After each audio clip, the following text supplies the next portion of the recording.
Vamos começar, né? Porque senão demora demais.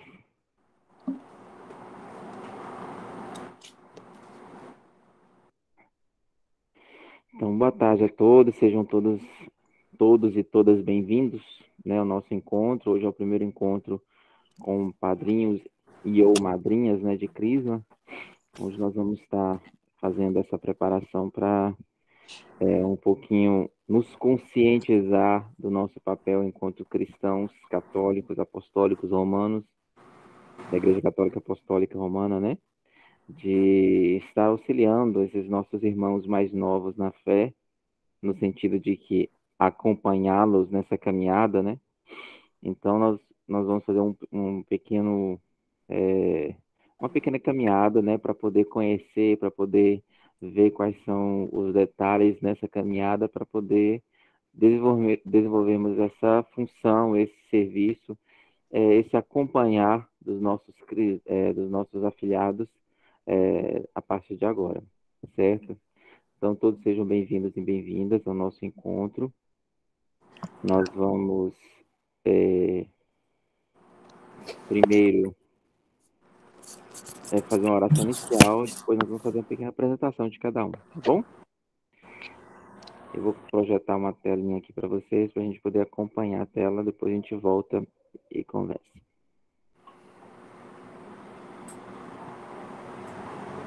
Tá dando para vocês verem?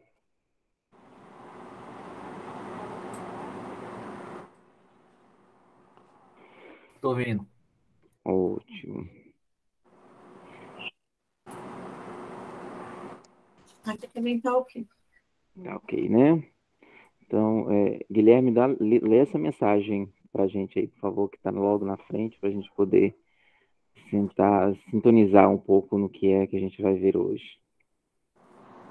Encontro com padrinhos, madrinhas de Crisma. O cristão é aquele que é ungido e que deriva a sua origem do próprio nome de Cristo, ele que Deus ungiu com o Espírito Santo.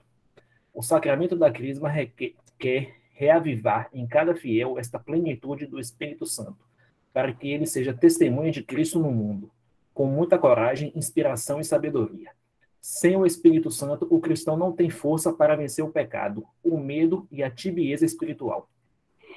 Isso. Então, nós vamos fechar os nossos olhos, pedir a Deus que se faça presente em nosso meio, nos dando força nessa nossa caminhada, nos dando o Espírito Santo para que possamos exercer esse nosso vivenciar, esse nosso serviço, esse nosso acompanhar os nossos afiliados nessa caminhada. Então, vamos pedir ao Espírito Santo que haja em nós, pedindo que ele possa ser essa luz que fortaleça a nossa caminhada. Ó luz do Senhor, que vem sobre a terra, inunda meu ser, permanece em nós. Ó luz do Senhor, que vem sobre a terra, inunda meu ser, permanece em nós.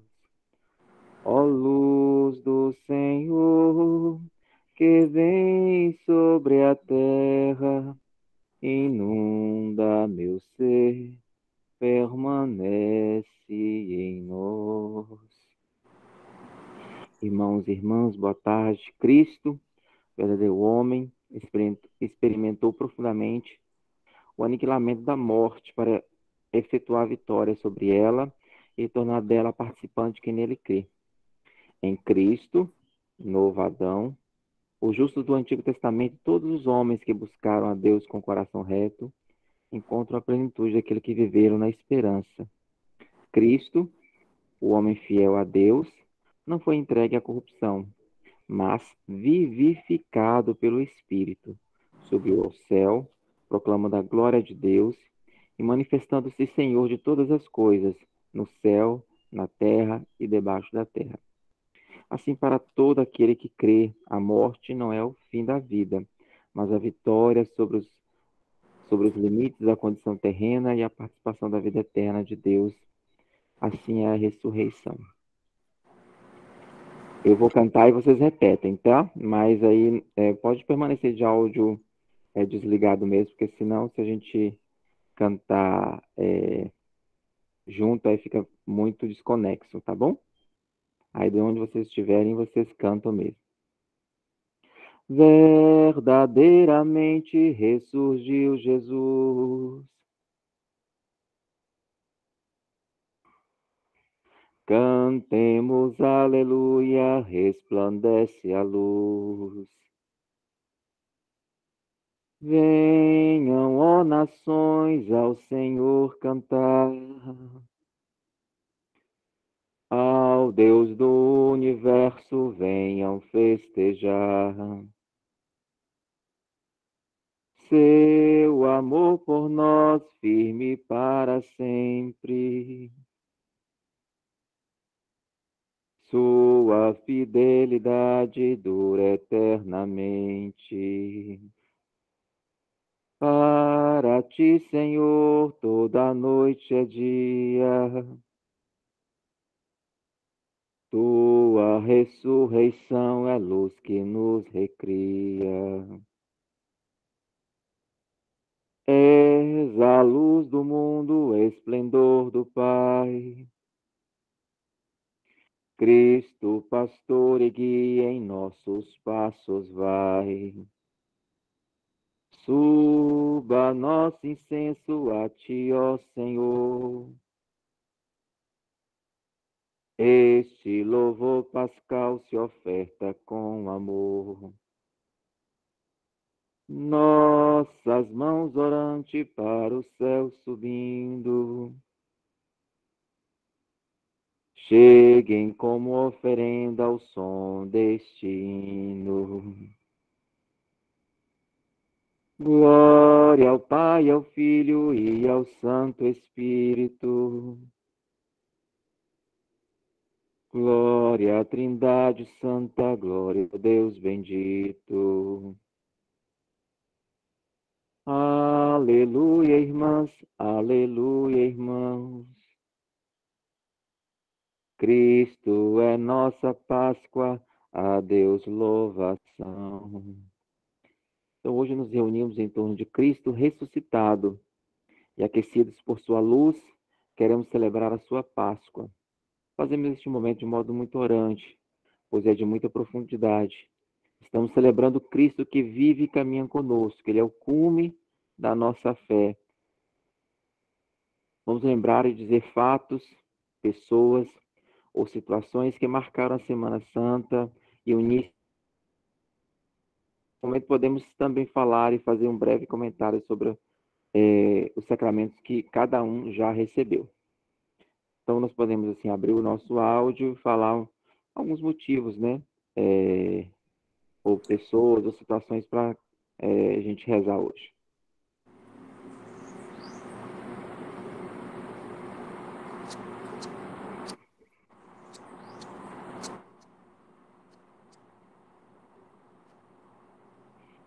Não tem ninguém, nenhum motivo para a gente rezar hoje?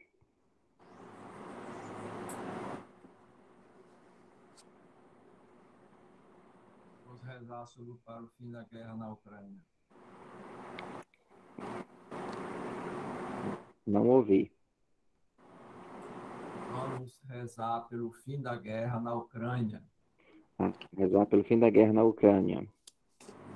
Certo. O que mais?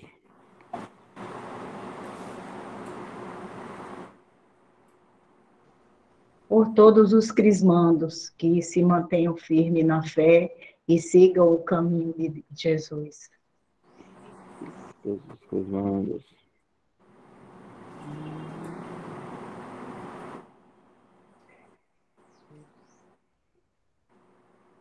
É para falar sobre pedir uma oração de alguma coisa ou para falar sobre o acontecimento da Páscoa, na Semana da Páscoa? Não, para falar um pouquinho. Motivos para a gente rezar hoje. E se você quiser partilhar como foi a Semana Santa, sobre os sacramentos sacramentos que você já teve, pode também. Mas são os motivos para a gente rezar hoje. Bom, eu tenho o sacramento do batismo, da comunhão, do casamento, né? E eu quero orar pela minha família, por minha filha, porque ela nasceu bem na Semana Santa, no horário da misericórdia. Tá viva pela honra e glória do Senhor, né? Então, agradecer só a Deus por 5 aninhos, para os médicos que ela não ia nem passar, né?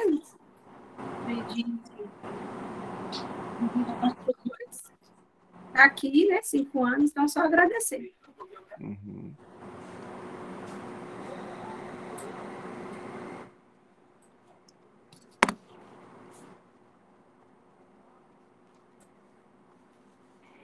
Vamos rezar também pelos padrinhos e madrinhas, para que eles possam assumir de fato e na prática essa missão que cada um e cada uma está recebendo hoje.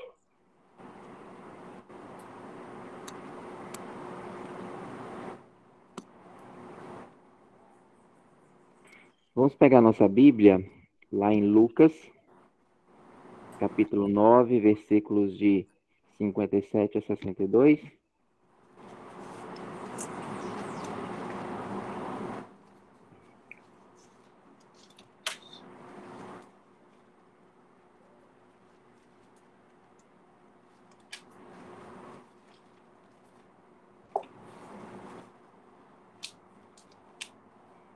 Alguém encontrou? Eu estou procurando. Lucas, capítulo 9, versículos de 57 a 62. Já assim. Já encontrei. Você pode ler para a gente, Robson? Posso. Vamos lá. Enquanto caminhavam, um homem lhe disse: Senhor, seguir-te-ei para onde quer que vás. Jesus replicou-lhe: As raposas têm covas e as aves do céu ninhos, mas o filho do homem não tem onde reclinar a cabeça. A outro homem disse: Segue-me. Mas ele pediu: Senhor, permite-me ir primeiro enterrar meu pai. Mas Jesus disse-lhe: Deixa que os mortos enterrem seus mortos. Tu, porém, vai e anuncia o reino de Deus. Um outro ainda lhe falou: Senhor, seguir-te-ei, mas permite primeiro que eu me despeça dos que estão em casa. Mas Jesus disse-lhe: Aquele que põe a mão no arado e olha para trás não é apto para o reino de Deus. Palavra da salvação. Glória a vós, Glória a vós, Senhor. Senhor. Vamos agora meditar um pouco essa palavra, né? Cada um pode até reler essa, porque ela é bem curtinha, pode até reler, e aí marcar um versículo, uma palavra, ou uma ação, ou um gesto que foi importante nessa leitura e que você gostaria de partilhar com a gente.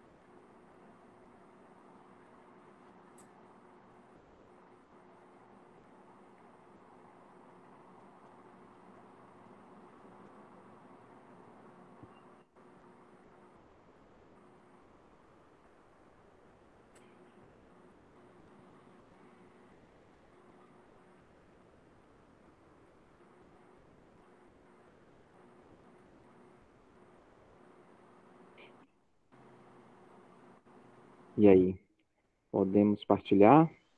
Terminei.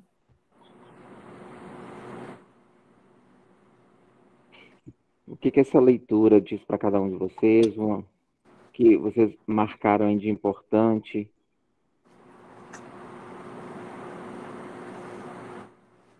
Eu marquei o Boa último. tarde a todos. Boa tarde. versículo 62. Jesus, porém, respondeu: quem põe a mão no arado e olha para trás não está apto para o reino de Deus. Assim, que eu entendi, junto com esse, mas no contexto todo, que para a gente seguir Jesus, a gente tem que esquecer da nossa vida velha, né? E segui-lo conforme os seus mandamentos, né? Conforme o que ele deseja para nós, e não o que a gente quer para a gente mesmo. Esquecer-se da gente esquecer-se um pouco de mim para se doar para o outro, né? Porque no contexto de Jesus naquela época é seguir ele no que ele fazia, mas trazendo para a nossa realidade, é esquecer-se do nosso eu para cuidar do nosso próximo, né? Que é seguir Jesus. Acho que um pouco que eu entendi é sobre isso. Uhum. Alguém mais? Mais ou menos na linha que a colega falou aí, na questão de que a gente tem que se desapegar, né, muitas vezes das coisas que podem nos distrair do caminho, do objetivo, que é seguir e anunciar o reino de Deus, né? Então, nós temos que meio que nos desapegar das coisas que podem nos desviar, né? Seja uma família, ou, enfim, coisas que acho que vocês entenderam. Sim.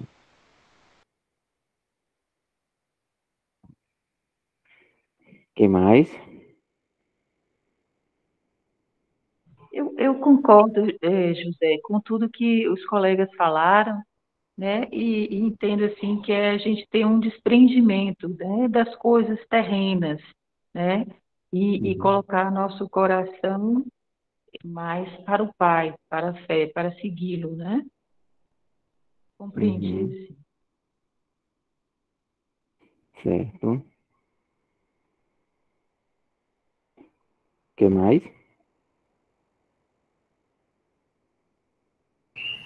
Eu entendo que, assim, o versículo que me chamou a atenção é: Senhor, te seguirei para onde quer que vás. Que muitas pessoas falam isso, né, se propõem a isso, mas, na verdade, é uma tarefa difícil, porque você, quando escolhe seguir Jesus, você tem que abrir mão de muita coisa, e não só coisas ruins, coisas boas que são importantes para a gente também. Então, a gente tem que dar prioridade. A partir do momento que você escolhe esse caminho, você tem que priorizar Jesus em sua vida. Então, pessoas amadas, coisas que você gosta, tudo vão ter que ficar no segundo plano.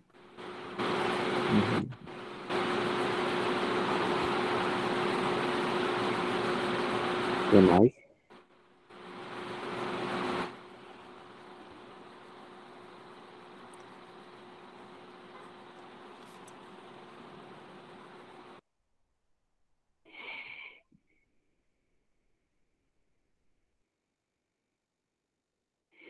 Então, realmente é tudo isso que vocês falaram, né? De que Jesus deve ser o centro e a prioridade da nossa vida. E tudo mais, mesmo que sejam importantes, eles devem vir como complementariedade para nos ajudar nesse encontro com Jesus, nessa vivência com Jesus, mas jamais essas coisas devem atrapalhar o nosso encontro com Jesus. Ou o nosso serviço a Jesus, que devem ter sempre prioridade na nossa vida. Porque não adianta a gente dizer que vai segui-lo, né? Mas nos momentos em que são necessários essas opções em estar com ele, a gente sempre dá uma desculpa, né? Aqui no Evangelho coloca-se alguns exemplos, né? De cuidar, de enterrar os mortos, despedida do pessoal da casa, etc. Né? Então, que a gente possa colocar essa prioridade na nossa vida, que é Jesus. Jesus deve ser prioridade na nossa vida. Quando a gente o coloca como prioridade, tudo mais será acrescentado. Fala, Luana. Assim, complementando o que eu falei e o que vocês falaram também, e que você acabou de falar que é difícil, realmente é. Mas, assim, um testemunho da minha parte é que quando a gente não coloca Deus em primeiro lugar, né, em nossa vida, tudo fica mais difícil. Eu tiro isso como prova, né, do início dos internamentos de Aruna para agora, né? E antes eu não sabia, né, como orar, não buscava Jesus, e para mim era um pesadelo, era um tormento estar com ela quando tinha os internamentos. E já hoje, até as pessoas, né, no hospital que já me conhecem, já falam que é totalmente diferente daquela Luana, né, de 4 anos atrás, né, porque não sei se Isabel me conhece há 4 anos, então elas mesmo falam que é totalmente diferente aquela mulher desesperada, né, que tudo chorava, que tudo brigava, para hoje. Então, assim, seguir Jesus também é cada realidade que a gente vive, né, dos momentos. Porque se a gente crê que Deus ele está conosco, né, e que a gente pode segui-lo, colocá-lo ali na frente da nosso desespero, né, das nossas tristezas, tudo ele fará. Então, acho que é por isso que hoje também eu não tenho mais aquela coisa, né, de me desesperar como antigamente, porque sempre estou colocando ele em primeiro lugar, orando e colocando tudo né, nas mãos dele para que eu não venha sofrer, né? Então, acho que é isso também ao seguir. Ele, quando a gente coloca, né, nas mãos deles nossas preocupações. Verdade.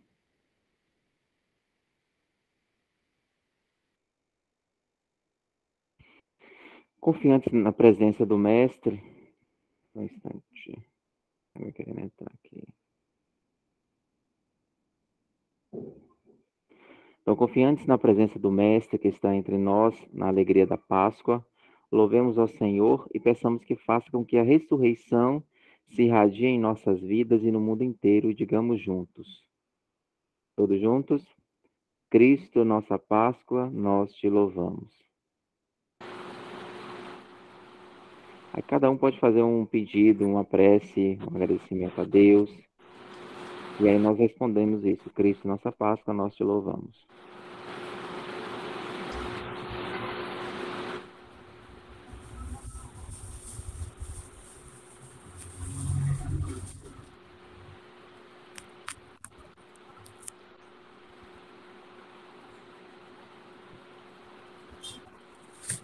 Aí eu vou pedir pelos catecistas, pela saúde, pela perseverança, para que eles continuem sendo firmes e fortes, né, que eles dêem sabedoria para continuar nessa caminhada. Cristo, nossa Páscoa, nós te louvamos.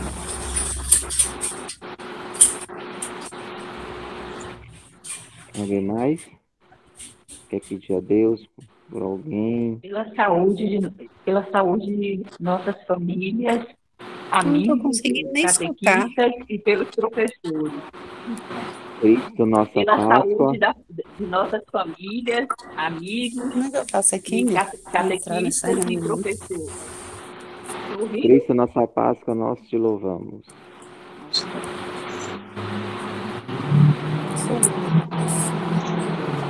Nós estamos te ouvindo, Luciane, normalmente. Ou é a Elizabeth, né? Que tá falando que não tá ouvindo, né? Tá no mais alto, não tá? Elizabeth? Tá no mais alto, agora ninguém não tá escutando quase nada, né? Talvez seja isso. Elizabeth, se você não estiver ouvindo, você tem que sair e entrar de novo, que aí e ver se é problema no seu áudio. Os outros estão ouvindo normalmente, não estão? Estamos. Sim, estamos. Sim, eu tô conseguindo ouvir ela. Mas ela tá só com o microfone. Eu acho que é o problema no microfone dela mesmo.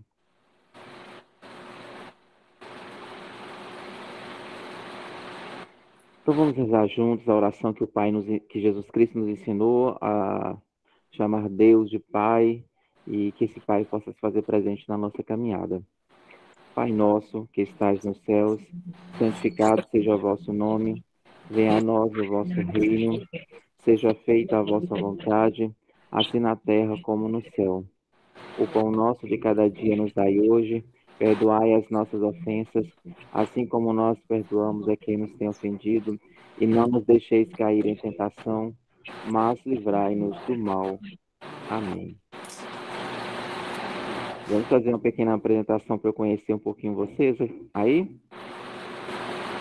E os outros também os conhecerem, né? Uhum. Os padrinhos podem entrar já, José? O quê? Já pode entrar na... Pode. Pode? Já era para ter entrado. Eu não estava na dúvida aqui, mas como você estava no meio da leitura aí, eu não quis interromper.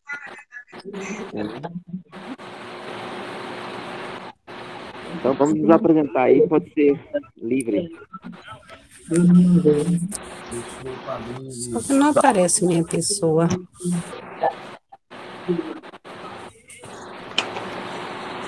Livre, sim. Quem vai ser o primeiro a se apresentar? Não, essa é de hoje, enquanto eu Meu Deus do céu, eu deveria lá ver meu filho.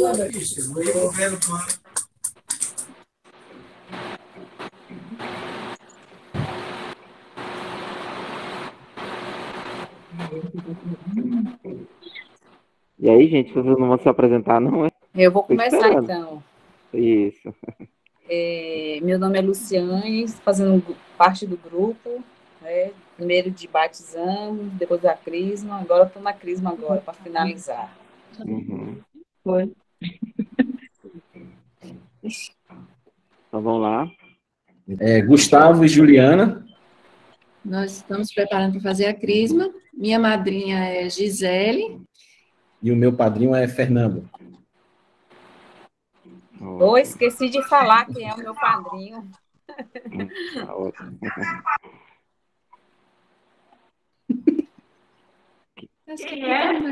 Pode falar.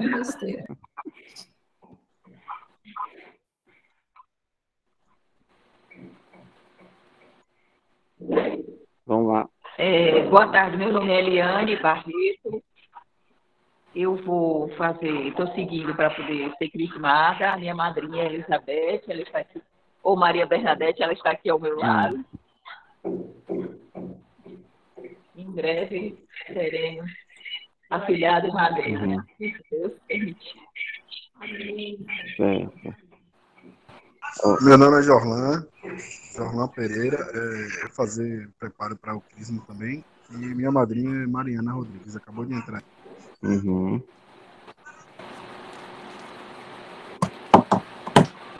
Meu nome é Luana e minha madrinha é Neuve, mas hoje ela não pôde participar. Uhum.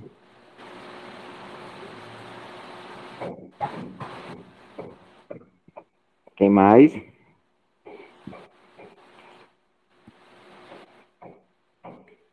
Andressa tá aí. Gisele Bezerra, pode se apresentar. Eu sou Gisele, sou madrinha de Juliana. Uhum.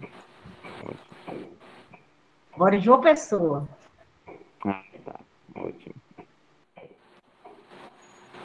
sou Fernando, sou padrinho de Gustavo. Também moro em João Pessoa. Ótimo.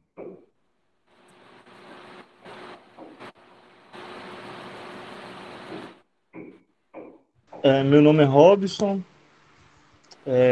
Vou fazer a primeira Eucaristia e a crisma. Né? E minha madrinha é Júlia, que está aqui na sala também.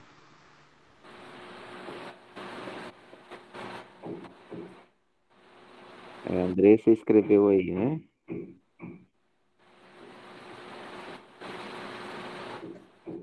Boa tarde, meu nome é Guilherme, eu já tenho o sacramento do batismo, no caso, e estou fazendo a catequese, me preparando para ter a primeira Eucaristia e a crisma. E o meu padrinho é o próprio José Carlos.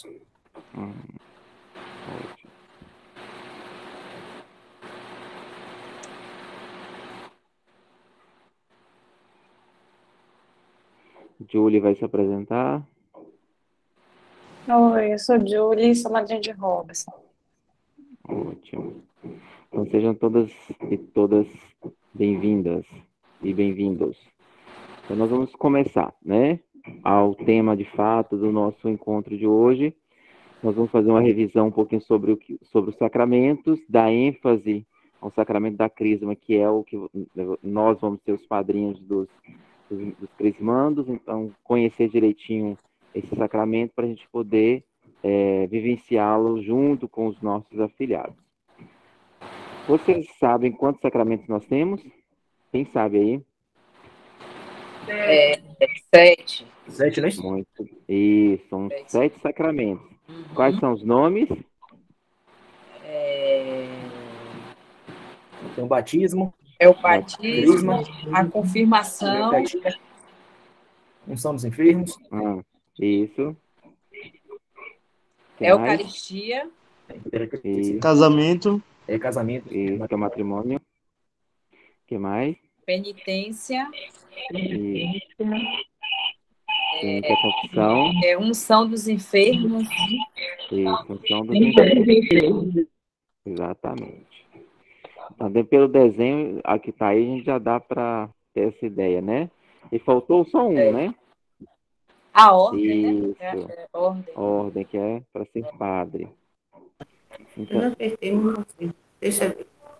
Então, quantos sacramentos existem, como se chamam? A igreja conhece 7, que é batismo, confirmação, eucaristia, reconciliação, unção dos enfermos, ordem e matrimônio, né, que são divididos em sacramentos da iniciação cristã, que são os 3 primeiros que todo cristão é obrigado a fazer, que é batismo, a confirmação, que é crisma e eucaristia, reconciliação, que é de reconectar-se com Deus, né?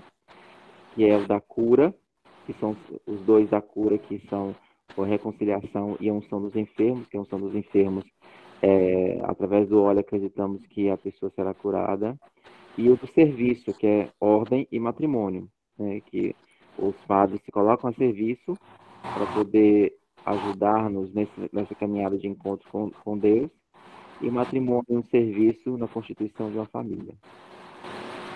Para que precisamos nós dos sacramentos? Nós precisamos deles para crescermos para além dessa nossa vida humana, ou seja, o sacramento não é só para aqui, né? É aqui em vista de algo além. Para nos tornarmos, através de Jesus e como Jesus, filhos de Deus em liberdade e glória, ou seja, a gente, através desse sacramento, eles têm que transformar a nossa vida de tal forma que nos faça e nos torne como Jesus e como filho desse Deus amado, que deu esse filho para cada um de nós, para nos resgatar e para nos tornarmos filhos de Deus. E os sacramentos, eles são dons de Cristo à sua igreja. É sua missão celebrá-los em favor do povo de Deus. Então, os sacramentos, eles são dons que nós devemos cultivar, incentivar, vivenciar, né, dentro da nossa igreja e fora dela, porque a gente não vive o sacramento só dentro da nossa igreja. Nós o recebemos na nossa igreja, mas o vivemos também no mundo, nós vivemos em nossa família, nós vivemos o nosso trabalho. Então, essa nossa vivência de sacramento é em toda a nossa extensão de vida. E o que é um sacramento? Quem pode ler para mim? São sinais visíveis de uma realidade invisível, mediante os quais os cristãos podem experimentar a presença de Deus que cura, perdoa, alimenta, fortalece e capacita para amar, visto que neles haja a graça de Deus. Então, os sacramentos são sinais visíveis. Então, nós vemos a pessoa sendo colocada água 3 vezes na cabeça dela, nós vemos a pessoa recebendo a hóstia, nós vemos a pessoa recebendo o óleo, nós vemos a pessoa conversando com o padre, nós vemos a pessoa os casais se casando. Então, são sinais visíveis. E dentro cada um desses sacramentos, claro que tem os símbolos, etc. Então, são sinais visíveis de uma realidade invisível. Por que de uma realidade invisível? É que vai para além daquele ato, para além daquele símbolo. Ele vai além disso, porque quando a gente se batiza, é algo além daquela realidade do batizar que está sendo esperada e vivenciada ali. Eu estou me tornando filho de Deus, né? Porque aí é uma realidade acima daquela visível que nós estamos vendo ali. E aí nós vamos dar só uma pincelada bem por cima de cada um deles, tá? Dos sacramentos. O batismo é o caminho do reino da morte para a vida, a porta da igreja e o começo de uma comunhão duradoura com Deus. É tanto que nas igrejas antigas, a pia batismal era na porta da igreja, porque era ali que iniciava o caminho para você percorrer e vivenciar todo o itinerário de ser cristão, de ser católico. Então, por isso que a pia ficava logo no início da porta da igreja. Agora, com o tempo, né, foi modificando, tirou da porta de entrada, colocou ela móvel, colocou ela naquela jarra e na bacia que pode ser agora utilizado, então modificou um pouquinho. Mas o sinal, né, a simbologia continua ainda a mesma, né, como sendo a porta de entrada do cristão para participar da igreja. Ele é o sacramento fundamental e a condição prévia para todos os outros sacramentos. Então, sem ele, você não recebe os outros, né? Visto que ele é uma aliança com Deus.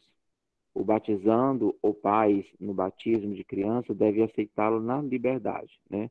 Porque nós aceitamos, enquanto católicos, o batizado de crianças, mas confiando o quê? Na família, como esse sacramento também do amor de Deus. Então, aí aceita-se que a criança se batize, porque a gente confia que os pais e os padrinhos, que são aqueles representantes da nossa igreja dentro daquela família, vão guiar aquela criança para a sua vivência de batizando dentro da nossa religião. Então, a gente é uma confiança que a igreja dá à família e aos padrinhos para que ele possa fazer esse acompanhamento desse batizando e assim ele continuar fazendo seu processo de conhecimento dentro da igreja. O segundo sacramento, né, antigamente eram recebidos esses 3 sacramentos da iniciação cristã que eu falei para vocês no início, batismo, crisma e eucaristia numa única vez, num único dia, que era da vigília, mas com o tempo foi se separando, né? E era nessa ordem mesmo. Primeiro a pessoa era batizada, em seguida já recebia o óleo da crisma e depois recebia a Eucaristia. Mas hoje, com o percorrer da história, foi se mudando e separou para que pudesse vivenciar um pouco melhor cada um desses sacramentos, né? E aí colocou-se primeiro o batismo, depois a Eucaristia, para depois a crisma, certo? E aí, então, a Eucaristia. O que é a Sagrada Eucaristia? Quem pode ler para a gente aí?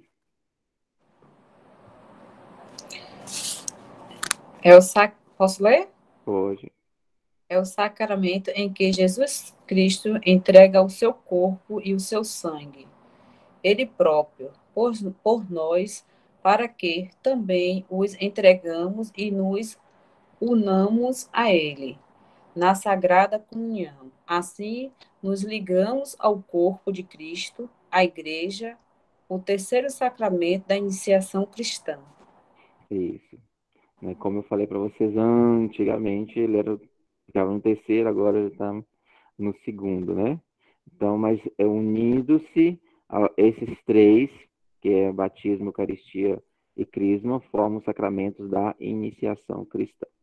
É um dos sacramentos mais belos que nós temos, no sentido de que nós estamos recebendo o próprio Cristo ali, nos alimentando dele para nos fortalecer na nossa caminhada. E aí vem a confirmação, o crisma. Quem pode ler para mim aí, para nós? Vou ler aqui. Vou ler. Sim. Não, por favor. Pode ir. Posso ler ou você... Confirmação ou crisma. O que é a confirmação? É o sacramento que está ligado ao batismo e pelo qual recebemos o dom do Espírito Santo. Ele é vivido da liberdade do cristão, que recebe a unção com óleo, crisma. O que diz a Sagrada Escritura? O povo de Deus já esperava a difusão do Espírito Santo, o mesmo que prometeu aos discípulos. E ele vem sobre cada pessoa na confirmação. Por que é confirmação ou crisma? Hoje a gente até evita usar um pouco a questão da confirmação, né? A gente usa mais crisma, né?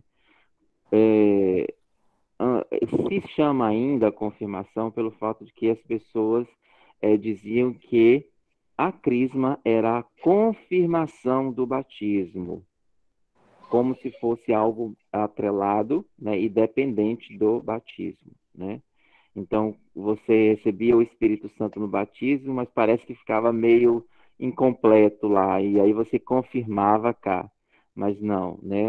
A confirmação, e a gente está tentando dar esse novo sentido a ela, no sentido de que eu, na crisma, ou na confirmação, estou confirmando que eu quero permanecer nessa igreja, que eu quero permanecer nessa religião, eu quero continuar nesse processo. Então, por isso, eu vou fazer esse processo de receber o óleo, que é a crisma, a bênção, né, do bispo. E então, a confirmação agora nós estamos tentando colocar nesse sentido, certo? De que é uma confirmação no sentido assim, eu confirmo que eu quero continuar nesse processo, nesse itinerário de conhecimento, de vivência dentro da Igreja Católica Apostólica Romana, né? Então, a confirmação vem para isso, né? E a crisma é mais chamado crisma por causa do óleo. O óleo é chamado o crisma e o sacramento a crisma. Então, quando você for falar do sacramento, é sempre usar a crisma. Quando você referir ao óleo que você utiliza ou que o bispo utiliza no dia, então é o crisma, certo? Então, esse óleo vem nos ungir, né, para que a gente possa ter mais força nessa opção que eu vou dizer agora que eu quero seguir. E eu vou permanecer nessa igreja, eu vou me firmar nessa igreja e levá-la para frente. Hoje nós vamos estudar um pouco mais, então não vou nem aprofundar, porque daqui a pouco a gente vai ver um pouco mais especificamente sobre esse sacramento. Confissão, penitência. Quem gostaria de ler para a gente?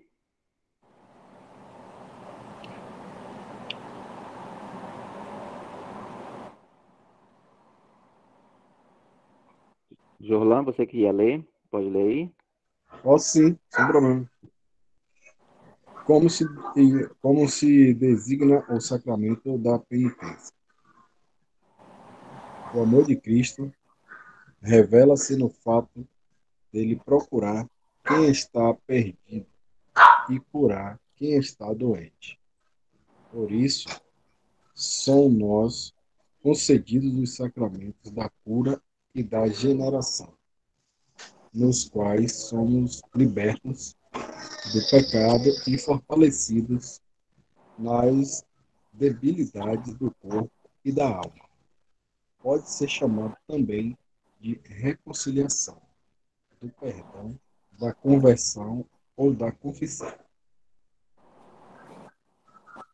Quem instituiu o sacramento foi o próprio Jesus que instituiu, quando se mostrou aos seus apóstolos no dia de Páscoa, exortando-os a receber o Espírito Santo, a quem perdoar os pecados que lhes são perdoados, aqueles que os retiverdes ser-lhes não retiros. Um pouco complicado, desculpa aí. Então, a confissão é um sacramento, né, que a gente chama de sacramento da cura, a confissão e a unção dos enfermos.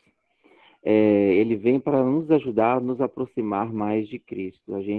Na nossa vida humana, a gente cai, a gente peca, a gente comete erros. Então, ele vem para nos ajudar nessa reconciliação com Deus. E muitas pessoas, às vezes, têm uma certa dificuldade da vivência desse sacramento, porque não acredita que possa se conversar com o padre. É algo errado, que ele poderia se confessar diretamente para Deus, né? E aí, a gente tem que olhar para essa frase, né, bíblica, em que o próprio Cristo diz, recebeu o Espírito Santo. Aqueles a quem perdoardes os pecados, ser-lhe-ão perdoados. E aqueles a quem os retiverdes, ser-lhe-ão retidos. Então, o próprio Cristo, ele concede esse dom aos padres, né, de ouvir os seus pecados. E quem perdoa não é o padre, é Deus. Então, o Padre, em nome de Deus, perdoa, assim como o Padre, em nome de Jesus Cristo, faz a transformação da água em vinho. Então, ele é essa ponte. E a gente tem que olhar por esse ângulo da ponte de amor, porque é através desse amor de Deus por cada um de nós que ele ouve o seu pedido de perdão e o perdoa. É claro que se você vai se confessar, você tem que, a priori, estar arrependido daquilo e promete não cometer mais aquele pecado, né? Então, você vai, confessa a Deus e, a partir daí, há uma transformação de vida. A unção dos enfermos, que é um outro sacramento da cura. Você pode ler para a gente?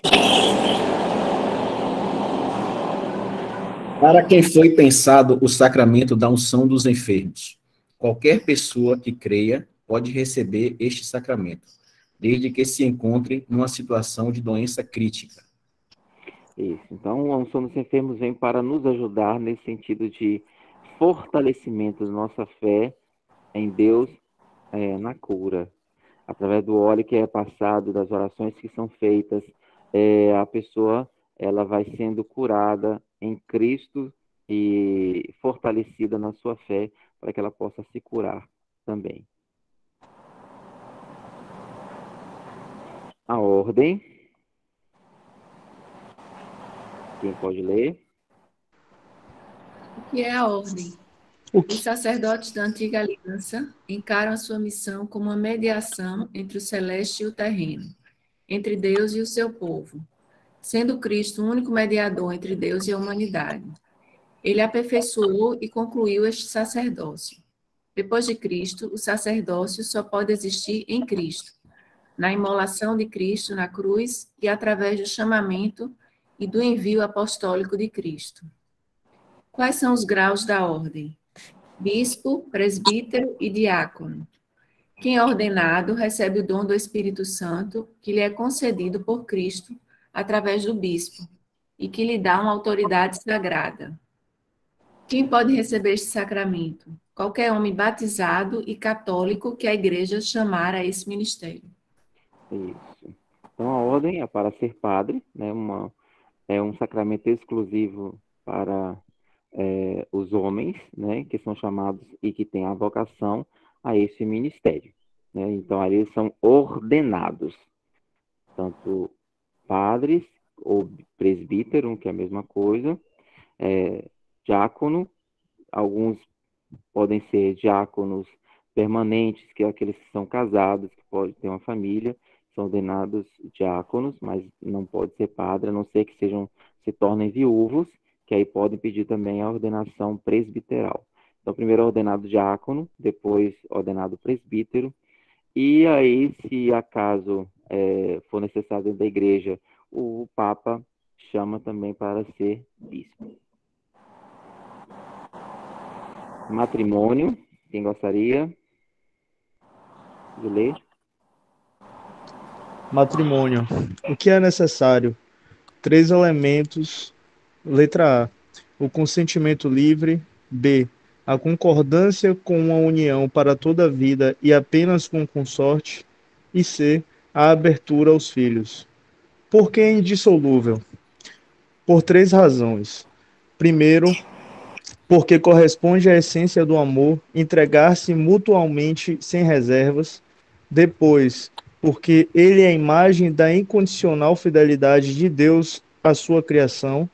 Finalmente, porque ele representa a entrega de Cristo à sua igreja até a morte na cruz. Exatamente, né? Então, o matrimônio, ele é o sacramento que nos leva ao serviço de vivência nesses 3 elementos. Primeiro, quando a pessoa vai se casar, ela tem que estar livre, ou seja, ela não pode ser pressionada em nenhuma hipótese para nada, para esse casamento, né?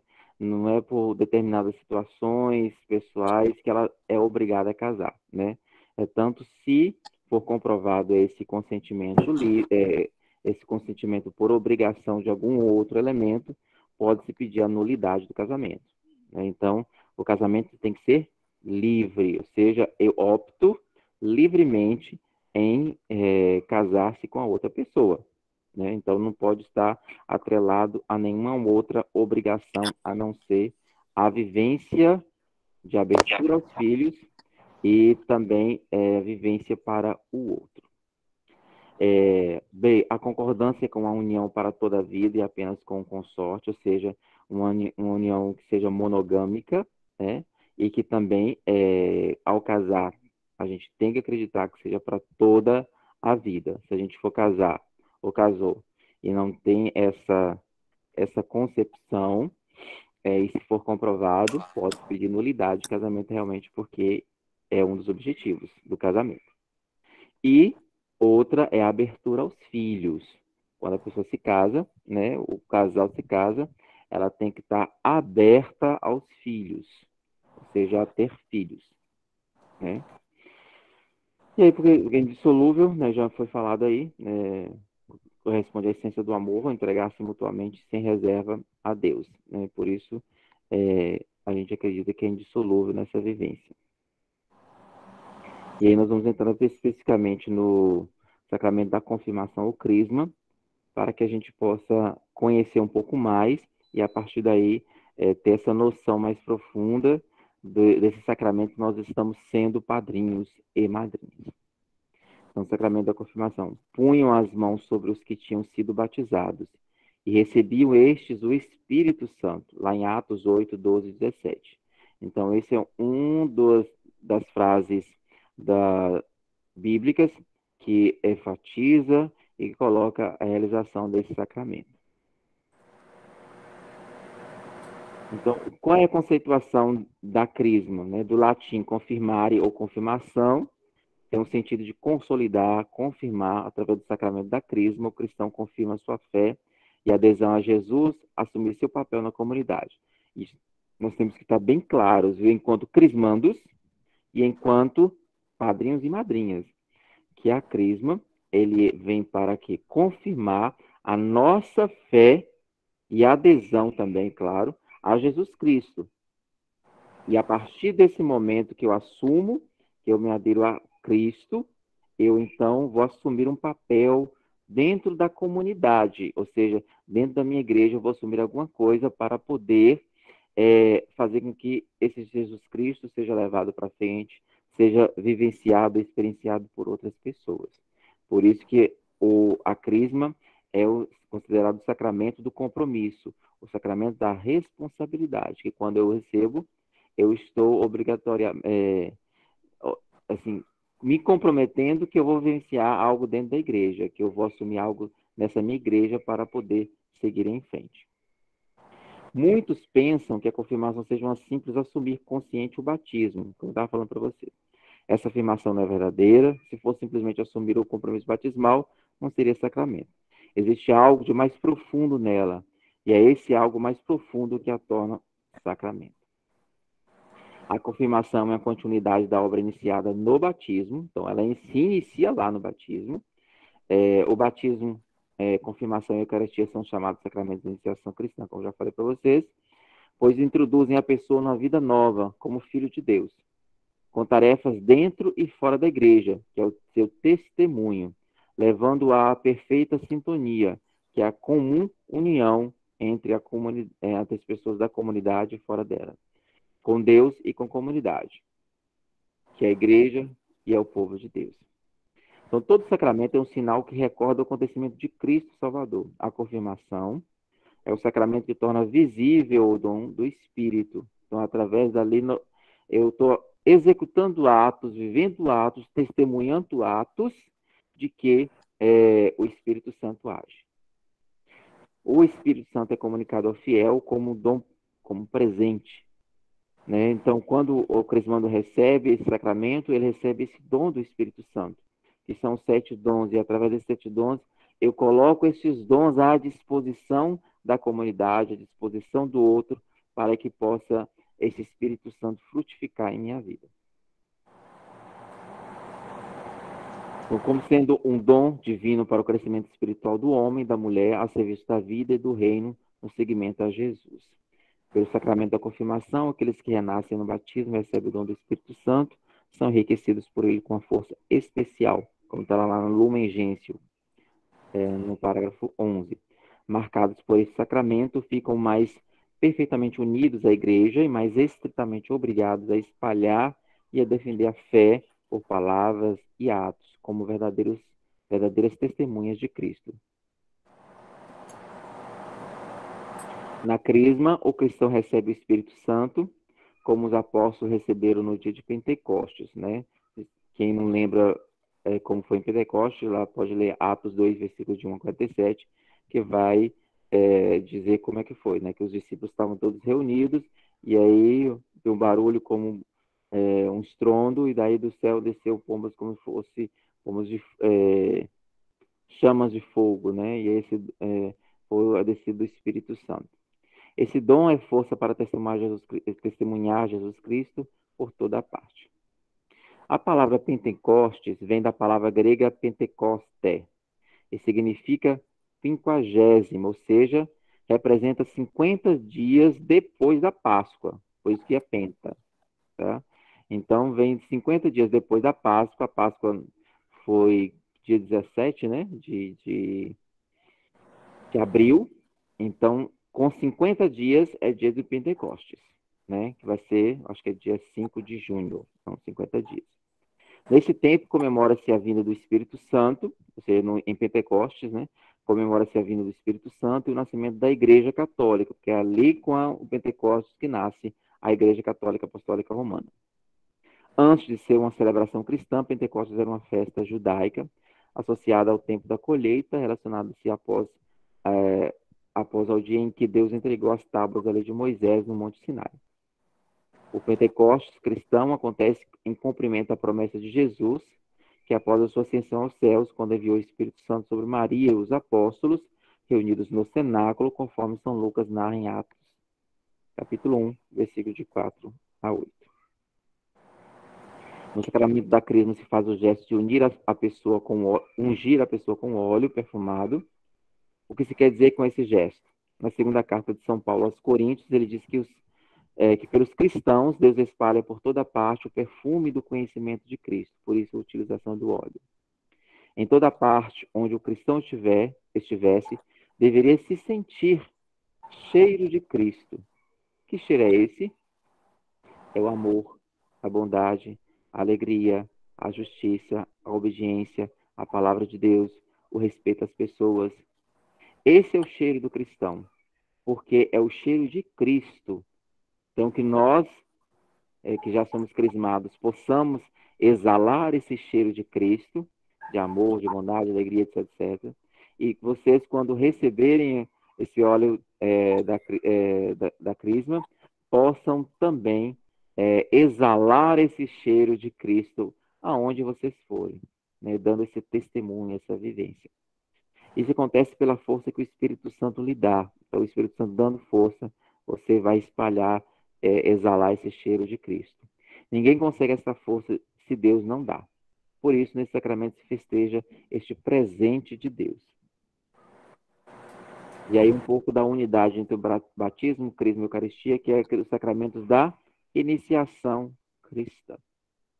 Nos primeiros séculos, batismo, crisma e eucaristia eram celebrados e administrados de uma só vez, como eu falei para vocês já, e constituíam uma profunda unidade, isso tanto na Igreja Latina quanto na de Rito Oriental. Assim se justificava como sacramento da iniciação, pelos quais o novo cristão se integrava na comunidade dos seguidores de Cristo. E era todos realizados na vigília pascal, do sábado de aleluia, né, como já falamos para vocês. Pela sua própria história, cujas razões práticas e pastorais, não de ordem teológica, mas, e sobretudo, por estar muito presente, principalmente nas cidades, a Igreja Latina preferiu administrar e celebrar esse sacramento de modo distinto uns dos outros, com pedagogia própria. A Igreja, de Rito Oriental, contudo, continuo com a tradição de celebrá-lo juntos quando dá adesão e acolhida de um novo membro, né? Como está no estudo CNBB número 61. Então, a igreja de rito oriental, que é uma católica, mas é do rito oriental, permanece tendo esses sacramentos todos no mesmo dia. Mas nós, da Católica Apostólica Romana, não, que é de rito ocidental. Quais são os elementos teológicos do sacramento da crisma? Há uma unidade íntima entre os sacramentos do batismo e da crisma, de forma que não se pode compreender o segundo, que é a crisma, independente do primeiro, que é o batismo. O batismo pede a crisma, embora por si já tenha seu significado. O batismo pede a crisma, embora por si já tenha seu significado. A crisma exige como pré-requisito o batismo. Originalmente, ambos constituíam uma unidade por seu próprio sentido, participação no mistério pascal de Cristo. Esse mistério pascal que nós vivenciamos muito profundamente agora no período da Páscoa, né? Que teve o tríduo pascal, nós vivemos muito a quinta, sexta e o sábado intensamente, né? Para nos alegrar no domingo, que é o domingo da ressurreição. A graça crismal é fundamentalmente a mesma do batismo, ou seja, a participação no mistério de Cristo. Essa é a graça. Nós, através desse sacramento, somos participantes dessa graça do mistério de Cristo. Mas esse mistério é uma realidade que consta de vários momentos, embora esses momentos constituam uma unidade. O mistério pascal de Cristo é paixão, morte e ressurreição. Então, através desse sacramento, nós fazemos parte desses mistérios. Apesar de relatar o mistério pascal em momentos cronológicos diferentes, este mistério constitui uma unidade. Para maior compreensão da comunidade cristã, Lucas desdobra a riqueza do mistério pascal em diversos momentos. A crisma acentua o Pentecoste do ministério pascal, ou seja, a descida desse Espírito Santo. Ela acentua isso nesse mistério da ressurreição, porque faz parte da ressurreição. O batizado é confirmado pela força do Espírito Santo para ser membro responsável na comunidade cristã. A partir do momento que ele assume ser crismado, ele assume ser um agente de pastoral ativo. É enviado a ser testemunho de Cristo no mundo e viver em toda e amplitude de sua vocação batismal. O cristão recebe a unção, é também ungido pela crisma, somos ungidos no ungido, ou seja, somos ungidos em Cristo, somos ungidos no Espírito Santo. Como pelo batismo somos feitos filhos no Filho. O gesto simbólico da crisma sublinha, pois, que o Espírito, como um dom, é conferido ao cristão em vista do seu seguimento de Jesus Cristo e da sua participação na missão da igreja, cujas dimensões podem ser apresentadas da seguinte maneira, né? Primeiro, o anúncio, que é o querigma, que é anunciar Jesus Cristo e sua mensagem. Depois é o serviço, que é a diaconia, assumir a ação pastoral da igreja a serviço do reino de Deus. Terceiro é a comunhão, que é a koinonia, promover a unidade, a fraternidade e a participação. Quarto é o testemunho, que é a martíria, testemunho à fé através de uma vida cristã e da defesa da justiça em favor dos enfraquecidos e pobres. E por último, a celebração, que é a liturgia. É celebrar o mistério de Cristo na vida da comunidade. Eucaristia, sacramentos, festas litúrgicas, expressão de piedade popular. E quais são os efeitos da crisma na vida nossa? Nós recebemos sacramentos, nós temos efeitos práticos, visíveis e invisíveis na nossa vida também. O sacramento dá ao cristão, além da santificação pessoal, a missão e a capacidade de proclamar a sua fé, bem como de atuar em sua comunidade eclesial de acordo às exigências históricas da mesma, e com a diversidade de ministérios e carisma. Ou seja, é a partir desse momento da crisma que eu vou me colocar para assumir algo dentro da comunidade, né? De acordo com o meu carisma, de acordo com aquilo que eu gostar, de acordo com os meus dons, eu os coloco à disposição. O sacramento da crisma acentua o envio, a missão expressa no gesto simbólico e a dimensão pentecostal do mistério de Cristo. No Pentecostes, pela força do Espírito Santo, Deus estabeleceu e confirmou a igreja para continuar a missão do Cristo através dos tempos em todo o mundo. O cristão é fortalecido com a força do mesmo Espírito Santo para ser membro ativo da igreja e pôr-se a serviço do reino. Como falou no início, né, o Robson lá na reflexão dele. A crisma é um começo e não um ponto de chegada. Manifesta-se assim em seu caráter de iniciação. Ou seja, quando a gente recebe esses sacramentos da iniciação cristã, como o próprio nome diz, iniciação cristã, que é o batismo, Eucaristia e Crisma, nós só introduzimos, iniciamos no processo de iniciação cristã. Depois, com a crisma, você vai atuar de fato na comunidade. Então, ali é prática, na vivência sua dentro da comunidade. E aí você vai vivenciar todos os outros sacramentos, mas o itinerário ele continua, ele permanece, porque o processo vai ser para a vida inteira, mas ali com o sacramento da iniciação cristã, você está iniciando a sua vida dentro da comunidade, iniciando o seu processo de vida enquanto cristão. A palavra confirmação tem sentido de tornar firme, forte, e indica assim a força de Deus que é dada no Espírito Santo, da qual a unção é o sinal. Então, eu recebo o Espírito Santo e o sinal com o óleo, né, que esse Espírito Santo está habitando, ou movimentando, ou fortalecendo, ou motivando, ou aquecendo o meu coração, a minha vida, a partir dali. O nome confirmação para designar o sacramento da crisma apareceu pela primeira vez no Concílio de Orange, em 441. Apoia-se no texto de São Paulo, que nos confirma a nós e a vós em Cristo e nos consagrou. É Deus. Então, quem nos confirma a nós e a vós em Cristo e nos consagrou é Deus. Ele nos marcou com seu selo e deu aos nossos corações o penhor do Espírito. E quais são as simbologias que são utilizadas no rito, né? A unção com o santo crisma, que é o óleo. Então, quando fala o santo crisma, está dizendo do óleo. Simboliza o selo, esse selo que São Paulo tanto fala. Nós somos selados. Agora, o bispo vai dizer isso. Vocês estão selados para Cristo. Você é de Cristo. Nada pode tirar este selo. Quando você é crismado, nada pode tirar esse selo. Mesmo que você, às vezes, se decepcione, às vezes você desista, às vezes você mude, mas esse selo vai ficar marcado na sua alma, na sua vida. Então, você está ali marcado como filho ou filha de Cristo. Filho ou filha de Deus. Então, você é selado para qualquer outra coisa de ruim que vier. Então, você está marcado com a marca de Cristo. Você é de Cristo. Com esse selo, você é de Cristo. Assim como no sacramento do batismo, esse selo é indelével, ou seja, uma vez crismado, essa marca fica para sempre na vida do cristão, mesmo que ela não pratique mais a fé. O símbolo da unção tem raiz na tradição do Antigo Testamento, ou seja, o rei do povo de Israel era ungido com óleo. O óleo significa abundância, alegria, purificação, agilidade, e até hoje alguns atletas e lutadores se ungem com óleo. Ele cura, ele irradia beleza, saúde e força. Essa marca, o selo do Espírito Santo, que é o óleo, que o cristão recebe, quer manifestar que somos totalmente de Cristo e estamos ao seu serviço na extensão do reino, fortalecidos pela graça do Senhor. O óleo do Santo Crisma, que é usado para ungir o crismando, é consagrado na Missa dos Santos Óleos, que é na Quinta-feira Santa, que foi aqui em Salvador, foi dia 14 de abril, né, que eu participei.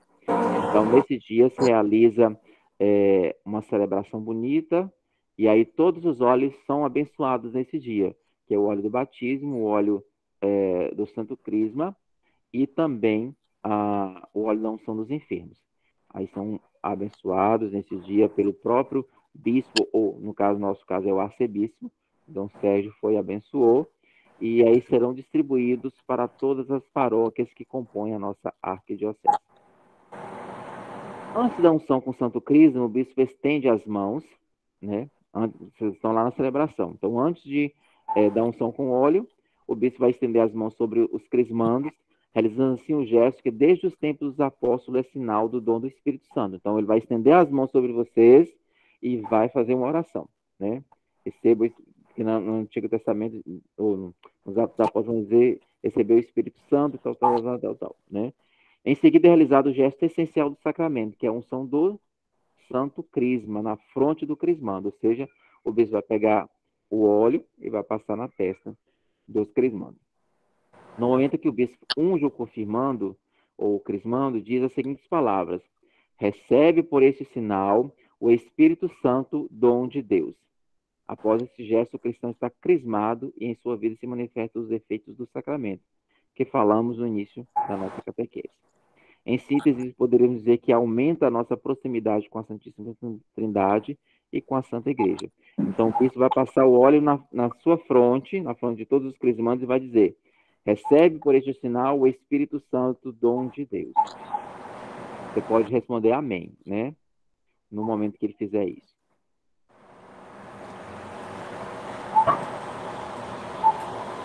Qual é a matéria da crisma, do sacramento? O sacramento da confirmação, o crisma, se administra pela unção com o crisma na testa, que se faz com a imposição das mãos. Ou seja, você, como eu falei para você, o bispo impõe as mãos e depois passa o óleo. Qual é a forma? Que é o que eu já falei para vocês. Recebe por este sinal o dom do Espírito Santo. Quem é o ministro? Ou seja, quem ministra este sacramento? O bispo é o ministro ordinário. Também o presbítero dotado de faculdade pelo direito comum ou com a permissão do bispo. Ou seja, o bispo é o primeiro ministro diretamente responsável para fazer a crisma, o sacramento da crisma. Se ele não puder, aí é dado o direito ou a permissão ao pároco ou ao padre para poder fazer essa realização. Quem é o sujeito da crisma? É o cristão, batizado em graça antes de recebê-lo. Ou seja, se você for batizado em graça antes de receber, então você permite, nesse momento, nesse dia, nessa hora, receber o santo óleo. Então, eles impunham as mãos e recebiam o Espírito Santo, como está lá em Atos 8:17. E na Bíblia, a obra do Espírito Santo é descrita através de símbolos. É por meio deles que se percebe sua presença. Então, símbolos da presença do Espírito Santo, que a gente fala que também são símbolos do sacramento da crisma, é a água, a unção e o fogo. A água, tornada sacramental, simboliza e significa a ação do mesmo Espírito no batismo. Paulo confirma: fomos batizados num só Espírito e todos bebemos de um só Espírito. A unção, trata-se da unção com óleo que passou a ser sinal eficaz do Espírito. Jesus é o Messias, palavra hebraica que significa ungido. Messias quer dizer isso, ungido. A unção com óleo, tanto no batismo como na crisma, é sinal da presença do Espírito, como na crisma é sinal da presença do Espírito em nós também. O fogo, apareceram então umas línguas de fogo que se espalharam e foram pousar sobre cada um deles. Todos ficaram repletos do Espírito Santo, como está em Atos capítulo 2, versículo 3. O fogo simboliza a energia transformadora da ação do Espírito Santo nos apóstolos, pois também é um dos símbolos. Outros símbolos, a nuvem e a luz. As nuvens, ora escuras, ora cheias de luz, estão presentes nas diversas manifestações das divindades narradas na Bíblia. Na Anunciação a Maria, o anjo afirma que o poder do Altíssimo o cobrirá com sua sombra. No Monte da Transfiguração, o Espírito se apresenta também quando desceu numa nuvem e os encobriu com sua sombra. Da nuvem sai a voz: este é meu filho, eu escolhido. Escuta o que ele diz. O selo, que é um dos símbolos também, tem quase o mesmo significado da unção. Os batizados recebem pela unção a marca de Deus, pertence ao Senhor, o seu Espírito. É Cristo que Deus marcou com seu selo. E é no Espírito que também nós somos marcados como selo. Tem ainda a mão, era impondo as mãos que Jesus curava os doentes e abençoava as crianças. A igreja conserva esse gesto na liturgia dos sacramentos para a infusão do Espírito. As famílias piedosas repetem a toda hora o mesmo gesto para que Deus permaneça com seus filhos. Por isso, quando você vai fazer a oração pedindo ao Espírito Santo que habite na pessoa para fazer uma palestra, etc., a gente sempre impõe as mãos, porque ali a gente crê que o Espírito Santo também está descendo e está agindo. O dedo, no hino Vem Espírito Criador, o Espírito é invocado como o dedo da direita de Deus. A lei de Deus foi criada pelo Espírito através do dedo de Deus nas tábuas de pedra. A pomba, quando Jesus foi batizado, viu o Espírito de Deus descendo como uma pomba e pousando sobre ele, o símbolo da pomba para sugerir o Espírito Santo é tradicional na igreja. O sopro, Jesus disse de novo para eles, a paz esteja com vocês. Tendo falado isso, soprou sobre os apóstolos, dizendo, recebam o Espírito Santo. Quando chegou o dia de Pentecostes, o sopro de um forte vendaval preencheu a chegada do Espírito. E quais são os dons do Espírito Santo? Alguém de vocês sabe quais são os dons do Espírito Santo? Me citem um aí, cada um. O dom do Espírito Santo. Isso. Citem um aí, pelo menos. Entendimento. Oi? Fortaleza. Entendimento. Fortaleza. O que mais? Entendimento, eu falei. Entendimento.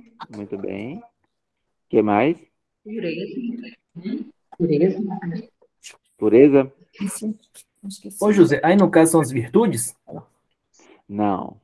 São os Ciência. dons do Espírito Santo. Ó, ciência. Porque... São os dons que o Espírito Santo, que a gente recebe quando o Espírito Santo habita em nós, né?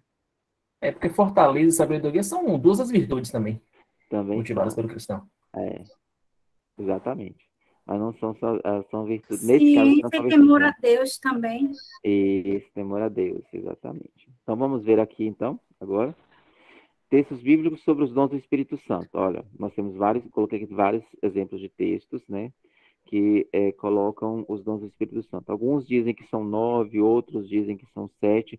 A igreja, nossa Santa Amada Igreja, ela, em concordância, chegou que nós temos 7 dons do Espírito Santo, como lá em Isaías 11, de 2 a 3, diz sentido de universalidade, perfeição, mas também de infinitos dons que são acolhidos de acordo com a necessidade da comunidade do momento.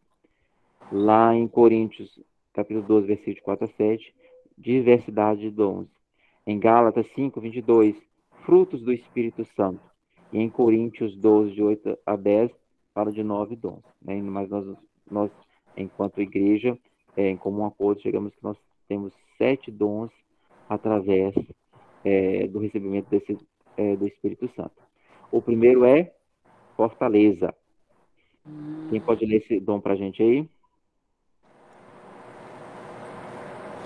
Com o dom da fortaleza, Deus nos dá a coragem necessária para enfrentarmos as circunstâncias desafiadoras da vida e a firmeza de caráter para suportarmos as perseguições e tribulações decorrentes do nosso testemunho cristão, rejeitado e combatido pelo mundo.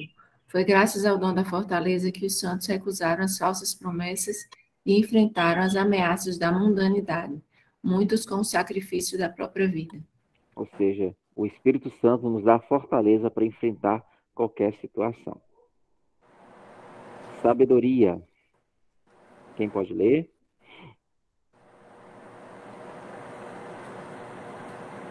O dom da sabedoria nos leva a distinguir entre o que é essencial e o que não é, entre o que realmente importa e o que é meramente secundário. Ser sábio é saber escolher e apreciar o bem em meio a muitas alternativas sedutoras que se colocam diante de nosso livre-arbítrio, confundindo o nosso julgamento com aparências que precisam ser desmascaradas. A sabedoria não necessariamente envolve inteligência, cultura e entendimento. É outro tipo de conhecimento. É a capacidade singela de enxergar ou instruir o bom, o belo e o verdadeiro, a partir da referência do absoluto, não do relativo. É o dom de saber viver em Deus, na bondade, na verdade e na beleza, ainda que não se entendam muitas coisas no sentido intelectual do termo entender. Aliás, o entendimento é outro dom divino, que veremos em seguida. A sabedoria, que é um dos dons do Espírito Santo, vem para nos ajudar a saber escolher diante das situações da vida, porque nos foi dado o livre-arbítrio, então nós temos situações diversas em nossas vidas. Então, esse dom da sabedoria vai nos ajudar a tomar a melhor decisão diante das diversas opções e realidades que nós temos na nossa vida. e através da sabedoria nos é colocada e vivenciada no espírito, mas muitas vezes a gente a confunde com idade, porque a gente diz que fulano é idoso, ele tem sabedoria. Não só isso, né? Eu acho que quando a gente aprende com a realidade do outro, quando a gente se coloca no lugar do outro, quando a gente vivencia esse espírito de forma que seja bem experimentado mesmo, né? Vivenciado, a gente vai conseguir colocar em prática esse dom e poder discernir melhor as situações da nossa vida, e não mais ligar somente à questão da idade, né? Porque com a idade as pessoas têm mais experiências, já passaram por diversas situações, e aí é dada este ser o dom da sabedoria. Mas eu posso ser sábio sem precisar passar por todas essas fases de idade, ou seja, ser idoso, porque eu aprendi com o testemunho do outro, eu aprendi com a realidade do outro, eu aprendi me colocando, ou seja, empatia, tendo empatia no lugar do outro.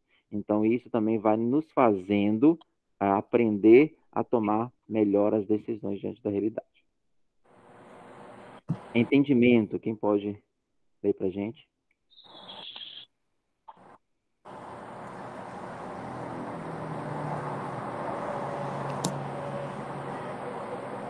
Este dom torna a nossa inteligência capaz de compreender e assimilar os conteúdos das verdades reveladas, auxiliando-se também da ciência, que ilumina a razão a fim de conhecermos melhor a criação e chegarmos assim ao Criador. Pode parecer um tanto confuso à primeira vista distinguir entre a sabedoria, o entendimento e a ciência. De fato, são dons complementares entre si, mas há distinção entre eles. Expliquemos dando um exemplo. Há pessoas simples que, mesmo sem entenderem o vasto significado da liturgia, dos dogmas e das orações, sabem apreciar o sabor das coisas de Deus e dão testemunho de intensa devoção e piedade, sendo capazes de inspirar e ajudar os outros a viverem uma vida espiritual mais profunda, ainda que esses outros tenham maiores talentos intelectuais. Essas pessoas simples possuem o dom da sabedoria, mas lhe falta o entendimento, que é o dom de compreender o sentido das coisas de Deus. Com o dom do entendimento, o cristão contempla com mais lucidez e consciência o mistério da santidade, da Santíssima Trindade, o amor de Cristo pela humanidade, o significado da Sagrada Eucaristia, dos sacramentos, dos ritos litúrgicos, da moral católica, etc. E onde é que entra o dom da ciência? A ciência nos ajuda nessa compreensão, fornecendo-nos um tesouro crescente de informações sobre a criação como precisamente isso. Criação, obra do Criador. Perceberam a diferença aí do que é sabedoria, o entendimento e a ciência? Então, a sabedoria, você não é necessariamente preciso ter o entendimento no sentido de conhecimento, mas você, por exemplo, através da sua experiência de vida, aprende com o outro, com a experiência do outro, e etc., né? Então, você vai tendo sabedoria para discernir diante da realidade. O entendimento, você vai entender as coisas, né? Assimilar o que for vindo como verdades reveladas, né?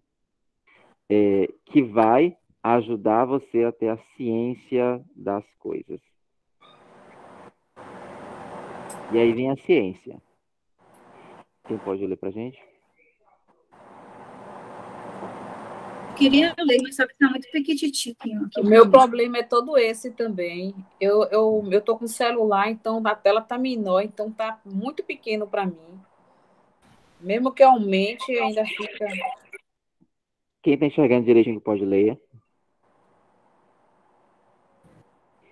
Ciência é o dom divino que aperfeiçoa as nossas faculdades intelectivas e nos ajuda a compreender a realidade como obra do Criador iluminado, simultânea e harmoniosamente pela fé e pela razão. As duas asas que elevam o espírito humano à contemplação da verdade, conforme a bela descrição apresentada pela encíclica Fides et Ratio, do Papa João Paulo II. O dom da ciência, portanto, nos abre a contemplação do Criador mediante o conhecimento da criação. É importante observar que se trata do dom da ciência de Deus, não da ciência das coisas do mundo. Ele envolve o reconhecimento da criação como meio para a contemplação de Deus. Graças ao dom da ciência, os santos, por exemplo, souberam ver Deus através das criaturas, como que através de um espelho. São Francisco de Assis compôs o Cântico das Criaturas ao Senhor, porque todos os seres criados, desde as flores até as aves, desde a água até o fogo e o sol, lhe eram ocasião para contemplar e amar a Deus, Criador de tudo que há. O dom da verdadeira ciência nos leva, mediante o reto conhecimento e reconhecimento das criaturas como criaturas, a vislumbrar o Criador. Entre as criaturas não se incluem apenas os demais seres tangíveis, mas também as próprias ações e comportamentos humanos que fazem parte do mundo criado. O dom da ciência, portanto, nos ajuda ainda a saber como agir e, neste sentido, evoca o dom do conselho. Isso. Então, a ciência, você vai ter ciência de Deus em todas as situações. Eu tenho ciência de Deus no ser humano, eu tenho ciência de Deus nas coisas, eu tenho ciência de Deus em N situações. Então, é um dom que o Espírito Santo lhe concede para perceber essa presença de Deus nas coisas, nas situações, nas pessoas, na história, né? Então, é essa ciência que se refere. Não só a ciência, não a ciência que enquanto, vamos dizer, uma matéria, por exemplo, ciência ou conhecimento científico de química, biologia, etc., entendeu? Mas é a ciência de Deus, não a ciência das coisas, ou ciência de entendimento das coisas, como química, física, biologia, filosofia, etc. Mas a ciência da presença de Deus em todas as situações. E aí vem um dom do conselho. Quem pode ler para a gente? Agora eu leio. É o dom que permite à alma o reto discernimento sobre como responder às circunstâncias da existência, tanto no tocante às próprias decisões, quanto na hora de orientar os irmãos a trilharem o caminho do bem. Vocês perceberem que esses dons, eles sempre são interligados, né? Ao mesmo tempo que eu vou tendo sabedoria, eu vou tendo entendimento, eu vou tendo ciência, né? E aí eu vou aprender com tudo isso a dar conselhos aos outros que nos procuram a fim de serem ajudados nos discernimentos da vida. Não é todo mundo que tem o dom do conselho em ênfase, vamos dizer assim, né? Nem todo mundo sabe dar um conselho ou ajudar o outro a tomar a melhor decisão, né? Então, realmente, o Espírito Santo, quando habita em nós, fortalece esse dom do conselho. Às vezes eu posso não ter esse dom do conselho, mas posso ter o dom da sabedoria, posso ter o dom do entendimento, posso ter o dom da ciência, né? Ou um outro dom que a gente vai ver em seguida. Piedade, quem pode ler? É a graça de Deus na alma que proporciona um relacionamento filial e profundo com Deus, mediante a oração e as práticas piedosas ensinadas pela Igreja. É o dom da devoção, do fervor, da experiência de viver em comunhão permanente com Deus. Então, é a graça de Deus na alma que proporciona um relacionamento filial e profundo com Deus, mediante a oração e as práticas piedosas ensinadas pela Igreja. É o dom da devoção, do fervor, da experiência de viver em comunhão permanente com Deus. Então, através desse dom, eu me coloco no lugar do outro, né? Em situações que revelam esse amor de Deus, eu me solidarizo com essa situação. Eu tenho o dom de ajudar essas pessoas a partir dessa vivência, desse entendimento, né, de que nessa situação ou nessa ciência, né, eu tenho ali a presença de Deus. Então, se eu tenho ali a presença de Deus, eu devo ajudar, eu tenho piedade no sentido de colocar-se no lugar, me solidarizar e fazer algo para mudar aquela situação. É Deus dizendo para mim, ajude-me, preciso da sua ajuda.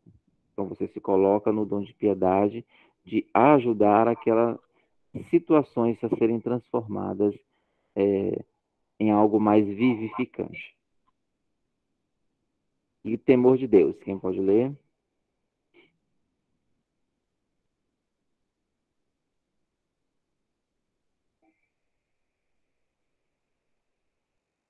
Dá para ler aqui esse ainda.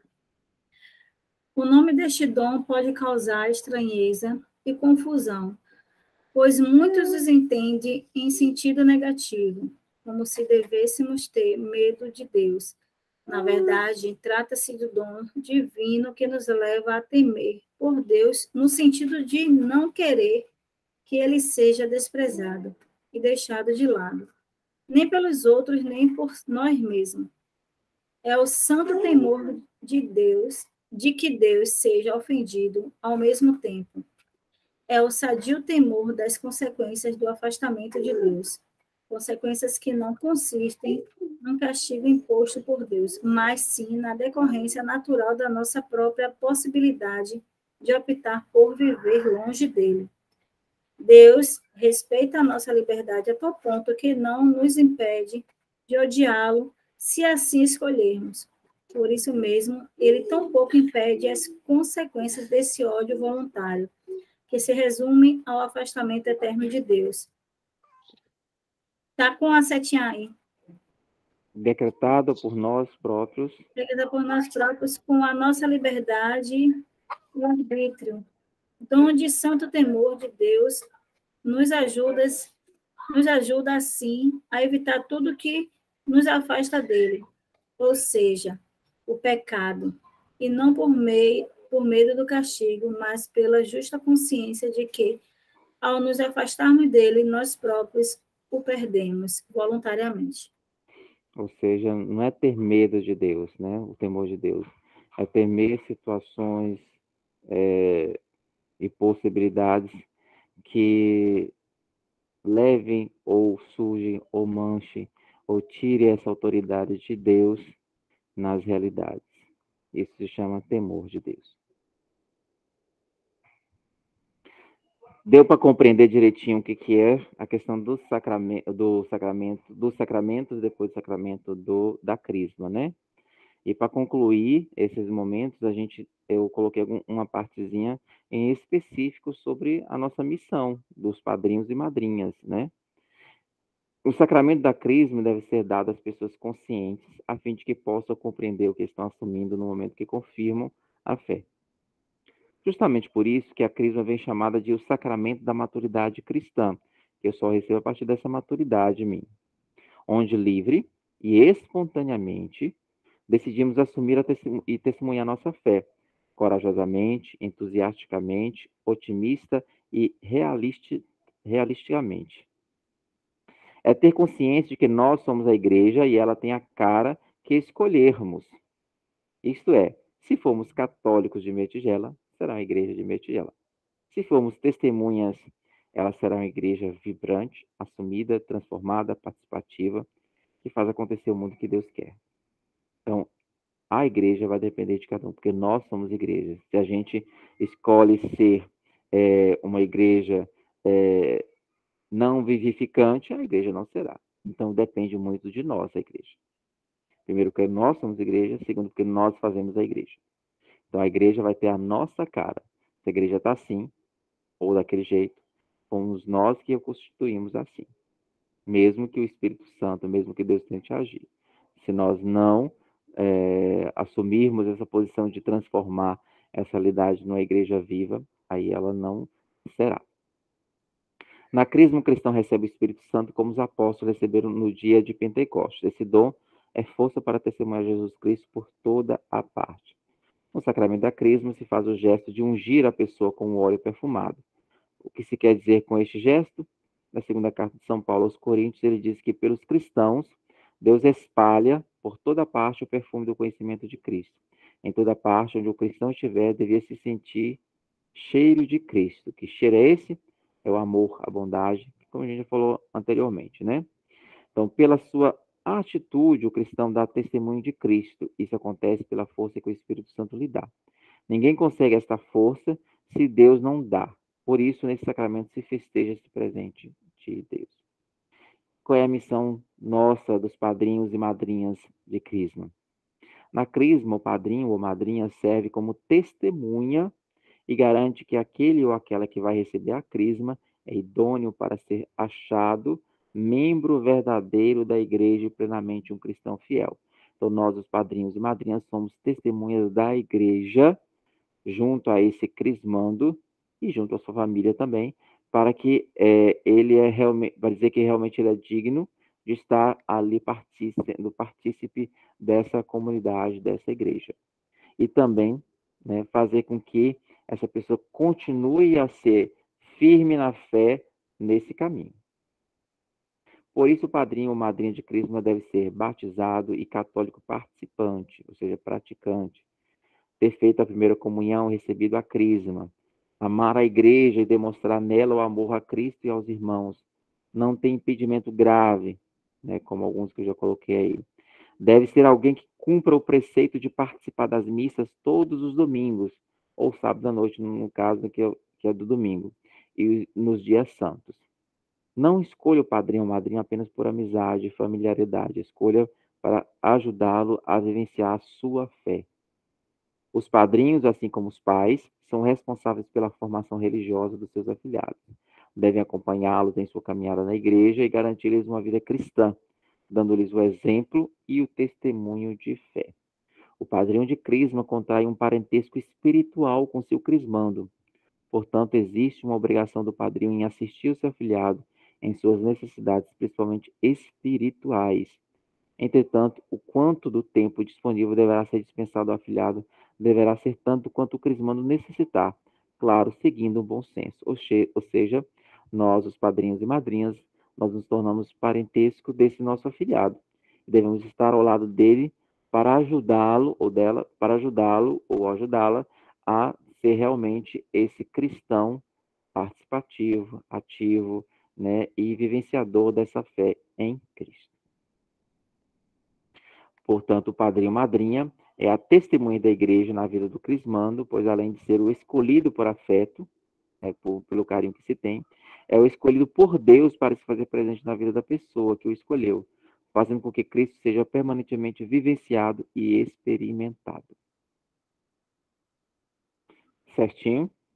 E nós não podemos esquecer também que em todos esses momentos, Maria, ela esteve sempre presente, tanto na vida de Cristo, desde da sua concepção até sua morte, ela lá estava. Então, nós devemos ter essa devoção muito grande e especial, esse amor muito grande e especial à nossa Mãe Maria. Nossa Senhora, como ninguém, teve uma estreita relação com o Espírito Santo. Foi o Espírito quem desceu sobre ela para gerar Cristo. Em Pentecostes, ela também estava presente, acompanhando os apóstolos que estavam temerosos no momento em que o Espírito desceu sobre eles na forma de línguas de fogo. Um dos frutos que deve dar em nossas vidas a presença do Espírito, como deu na vida de Maria, é o compromisso. É muito recomendável que durante o tempo de preparação para a confirmação, ou seja, para a crisma, o crismando busque inserir-se na vida de sua paróquia, participando de algum grupo de pastoral ou movimento. Então, é importante que vocês, crismandos, possam já, a partir de agora, ir pensando em algum grupo, algum pastoral, algum movimento que você se identifique para poder participar. Peçamos então a Maria que interceda por nós, para que a presença do Espírito em nossa vida seja constante e que sejamos os seus colaboradores. Como no episódio das bodas de Caná, Maria também tem especial importância em Pentecostes. Cabe lembrar que desde a cruz, antes de morrer, Jesus nos deu sua mãe como nossa mãe na pessoa de São João, e ele a acolheu como mãe. Na verdade, todos os discípulos já haviam acolhido Maria como mãe, desde a vida pública de Jesus, pois ninguém senão ela havia participado toda a vida de seu filho. desde o momento da concepção até a ressurreição. Entendo que esse fato fez com que fosse preenchido o vazio deixado pela ausência física de Jesus após sua ascensão. Muitos poderiam pensar, Maria era repleta do Espírito Santo, templo da Santíssima Trindade. Então, por que estaria presente no evento de Pentecostes? Para essa pergunta, atrevo-me a responder: em Pentecostes nasce a igreja, e Maria, como esposa do Espírito Santo, configura-se como mãe do corpo místico de Cristo, tornando-a indissoluvelmente unida ao mistério de Cristo pela encarnação e a igreja. Não existe igreja sem Maria, e Maria sem a igreja. Então, por isso nós devemos essa devoção, esse amor incondicional também a Maria, que é nossa mãe e mãe da igreja. Maria também é a mãe dos apóstolos, e nesse contexto é fácil perceber que a presença materna de Maria, que auxilia os discípulos a perseverarem na fé e na esperança do Espírito Santo, Consolador. Por isso permaneciam unidos em oração, suplicando a Deus a vinda do Paráclito, do fogo abrasador. Dessa forma, Maria molda mentalmente os apóstolos em irmãos, preparando-os para acolher o Espírito Santo. Com a descida do Espírito Santo no cenáculo, os apóstolos, animados pela Virgem Santíssima, venceram seus temores e, destemidos, proclamavam o Evangelho. Ali era formada a primeira comunidade cristã, com o nascimento da Igreja de Nosso Senhor Jesus Cristo. Como cristãos batizados, somos chamados a refletir sobre Pentecostes, pois somos todos templos do Espírito Santo, como diz São Paulo, lá em Coríntios 6, 19. E por que eu estou também falando um pouquinho sobre Maria? É porque a partir de amanhã, mês de maio, é um mês que a igreja dedica na sua vivência, em todos os seus âmbitos, a experiências, a motivações na vivência de Nossa Mãe Maria, por isso que é o mês mariano, né? E aí toda a nossa igreja vai ter vários momentos desta vivência e dessa experiência de Maria, nossa mãe, né? Inclusive, no sábado que vocês forem fazer a missa, vai ter um momento chamado Momento Mariano, em que algum de vocês vai ler uma mensagem em homenagem à Nossa Senhora, porque é motivado na nossa igreja que o mês de maio seja o mês de Maria, onde todas as celebrações, os movimentos e os grupos possam vivenciar de forma intensa essa experiência de Maria, Mãe. E vamos rezar juntos, então, essa oração, pedindo que o Espírito Santo possa habitar fortemente em nós, conceder-nos os dons do Espírito Santo, fortalecer a nossa caminhada, fortalecer a nossa vida, fortalecer as nossas experiências, mas, sobretudo, fortalecer a nossa fé em Cristo Jesus e Cristo ressuscitado. Ele está ressuscitado e não está mais no túmulo. Então, nós temos que crer nesse Cristo que ressuscitou. Então, rezemos juntos essa oração. Vinde, Espírito Santo, enchei os corações dos vossos fiéis e acendei neles o fogo do vosso amor. Enviai o vosso Espírito e tudo será criado e renovareis a face da terra. Oremos. Ó Deus, que instruíste os corações dos vossos fiéis com a luz do Espírito Santo, fazei com que apreciemos retamente todas as coisas segundo o mesmo Espírito e gozemos sempre de suas consolações. Por Cristo Senhor nosso. Amém.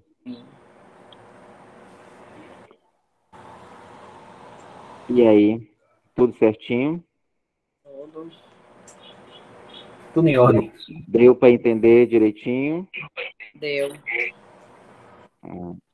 Deu, mas vou criar ela para uma revisada depois. Aí, quando eu postar, aí eu mando também para o grupo o link e também o material, que dá para vocês lerem com mais calma, etc. Né? Então, é muito interessante, principalmente para vocês, nesse sentido de vivência do sacramento da Crisma, né? E dos padrinhos também. Os padrinhos gostaram? Eu gostei. Sim, gostei. Ótimo. Então, o próximo encontro com os padrinhos vai ser dia 14, né? Eu já passei até para os crismandos aí, né? A data. Qualquer dificuldade, qualquer coisa, vocês falem comigo no privado que a gente vai tentando resolver, certo? Dia 14 é presencial, né? Isso. presencial. Quem mora longe, infelizmente, não vai poder vir nesse dia, né? A gente já está ciente dessa questão aí já, tá? Tá vendo, gente? Tá só avisando. Alguma dúvida?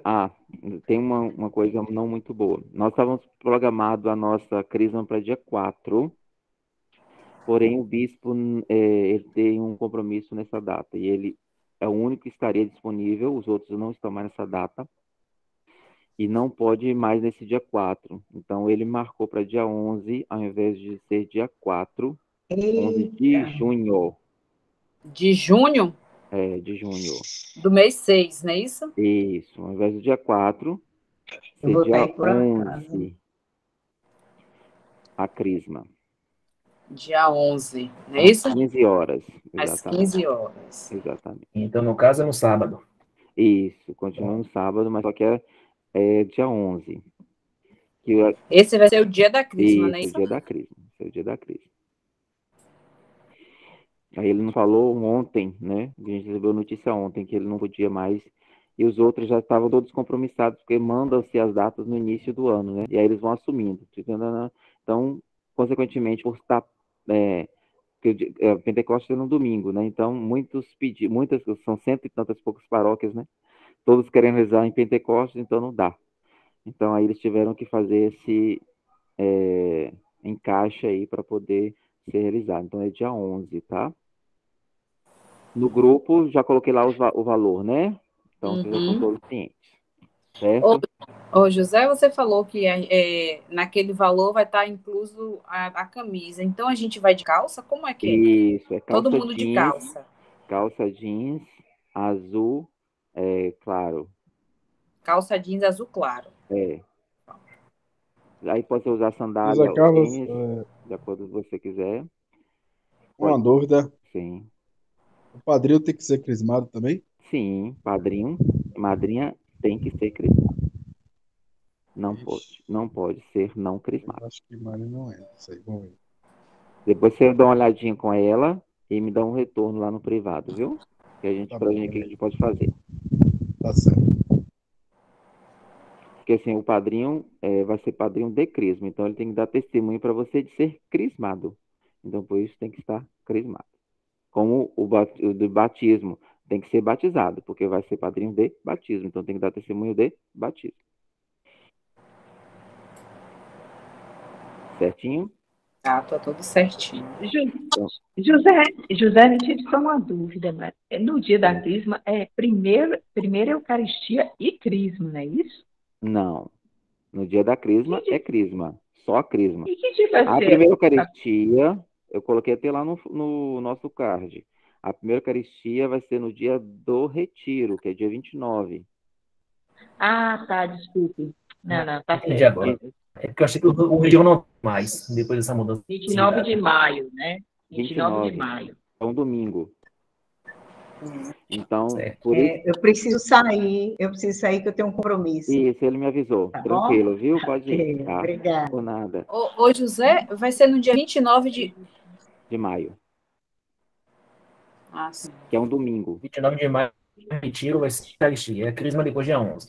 A primeira Eucaristia. Exatamente. Pronto. É só olhar lá que no vai caso. ser o dia que nós vamos nos reunir num retiro, não é isso? Isso, no retiro vai ser o dia inteiro lá.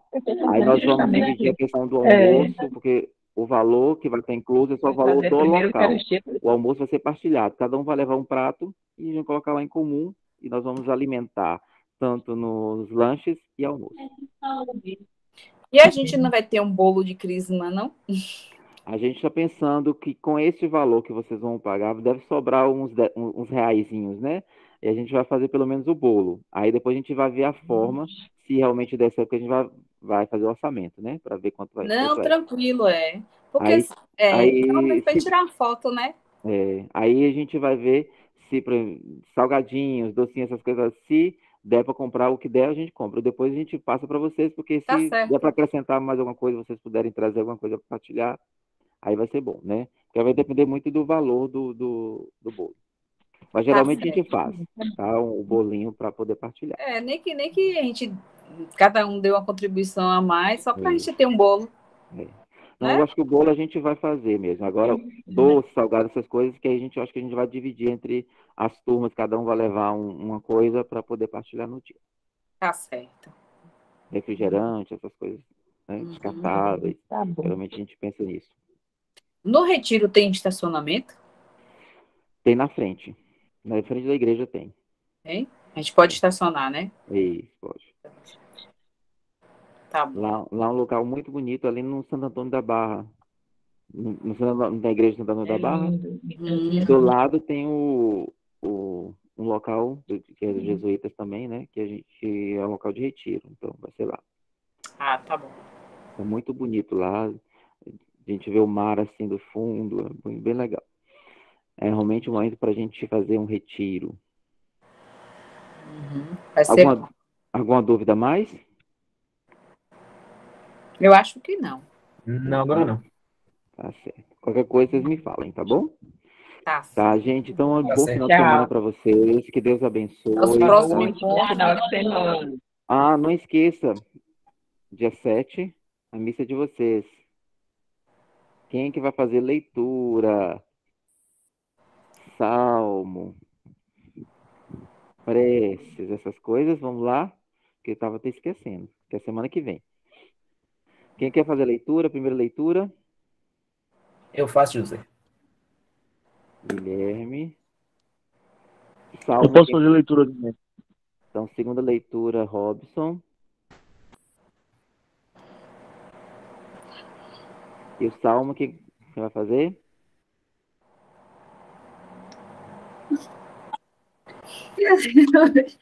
Eu estava querendo me candidatar. Você sempre chega atrasada, Dona Luana.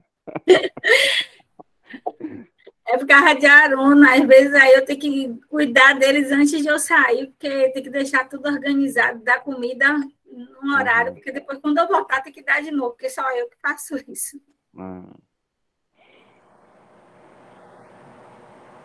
Eu posso pedir o Rafael para fazer, né?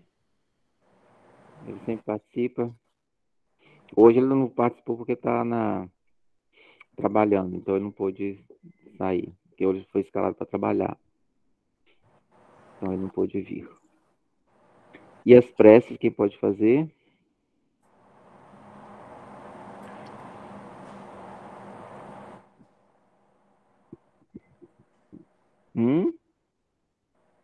Todo mundo? Não, todo mundo não, gente. É um só que precisa.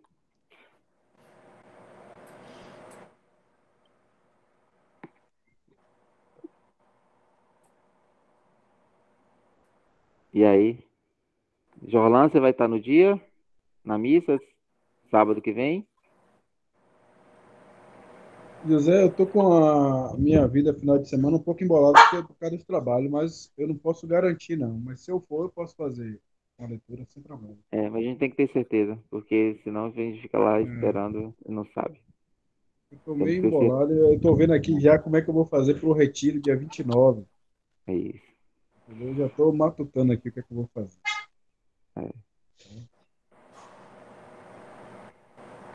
E aí, gente?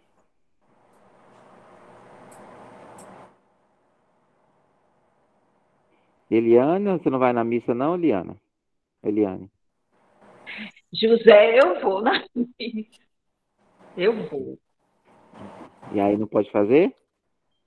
Para fazer o quê, José? As preces. Tá bom, eu vou. Certo, então vou colocar aqui Eliane. Certo? A primeira leitura, Salmo. A primeira leitura, Guilherme, Salmo, Rafael. Segunda leitura, Robson, as preces, Eliane. Certinho? Então, gente, final de semana maravilhoso para vocês. Que Deus abençoe, né? Que vocês tenham um final de semana abençoado com a graça de Deus. Estivemos e estaremos reunidos em nome do Pai, do Filho e do Espírito Santo. Amém. Vão em paz. Amém. Que o Senhor os abençoe. Amém. Boa semana para você e para todo mundo. Boa semana, galera. Tchau, tchau. Boa noite. Até sábado. Boa noite. Tchau, Zé. Bom final de semana. Obrigado para você também. Tchau. Fica com Deus. Amém.